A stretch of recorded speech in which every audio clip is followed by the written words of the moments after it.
Corona virus और इसके नए वेरिएंट ओमिक्रॉन के बेकाबू होते हालातों के बाद अब धीरे धीरे करके पूरे देश में सख्त पाबंदियां लागू होती जा रही हैं। देश की राजधानी दिल्ली में कोरोना और ओमिक्रॉन के मामले तेजी के साथ बढ़ रहे हैं।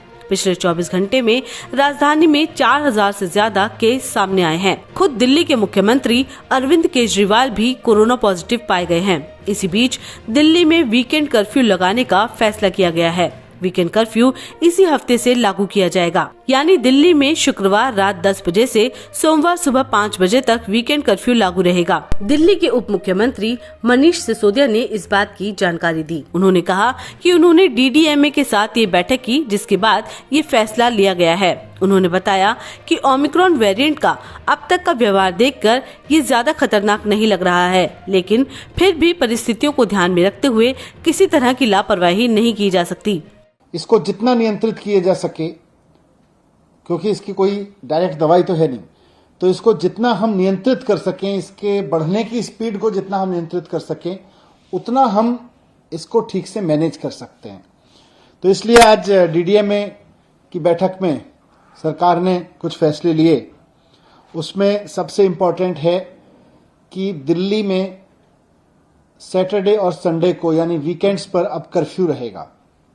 तो लोगों से अपील है कि कर्फ्यू के दौरान बाहर ना निकलें। बहुत ज़रूरी होने पर हॉस्पिटल या कोई बहुत एसेंशियल ज़रूरत पर ही बाहर निकलें, लेकिन सैटरडे संडे को कर्फ्यू का पालन करें, घर में रहें, वर्क फ्रॉम होम करें या परिवार के साथ बैठें। दूसरा, केसेस ना बढ़ें, इसलिए ये भी फैसला लिया गया कि जितने भी गवर्नमेंट ऑफिसेज हैं उनमें एसेंशियल सर्विस वाले ऑफिसेज को छोड़कर सबको अभी दफ्तर आने से मना किया जाएगा। मनीष सिसोदिया ने बताया कि बसों और मेट्रो में 50% सीट क्षमता होने के चलते लंबी लाइनें लग रही थी, जिससे ओमिक्रॉन के सुपर स्प्रेड होने का खतरा वहां से बढ़ गया था। इसी के चलते फैसला लिया गया है कि बसें और मेट्रो अब पूरी क्षमता के साथ चलेंगी, लेकिन बिना मास्क के किसी को एंट्री नहीं मिलेगी। लोग क्योंकि किसी न किसी काम से बाहर निकल ही रहे हैं, तो जो बस अड्डे हैं, बस स्टॉप्स हैं, बस स्टैंड हैं छोटे छोटे, और जो मेट्रो के स्टेशंस हैं, वो सुपर स्प्रेडर बनने का खतरा आ रहा था, क्योंकि आधी संख्या कर दी गई थी मेट्रो में कैपेसिटी की, और साथ साथ बसेस में भी कैपेसिटी की वो आधी कर दी गई थी संख्या।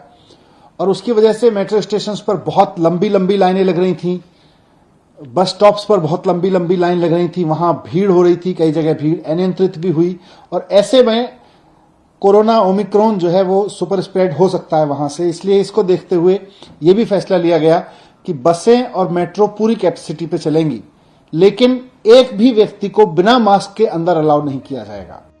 इसके साथ ही डीडीएमए की बैठक में ये भी फैसला लिया गया कि सरकारी दफ्तरों में जरूरी सेवाओं से जुड़े दफ्तरों को छोड़कर सभी लोग वर्क फ्रॉम होम करेंगे। इसके अलावा निजी संस्थानों में 50% वर्क फ्रॉम होम करने के लिए भी कहा गया है। वहीं दिल्ली में गैर जरूरी आवाजाही की इजाजत भी नहीं है।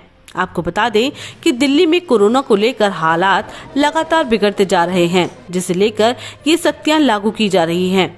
दिल्ली में संक्रमण दर 6.46% पर पहुंच गई है। इसी के साथ पूरे देश में कोरोना केस के मामले में दिल्ली तीसरे नंबर पर पहुंच गई है।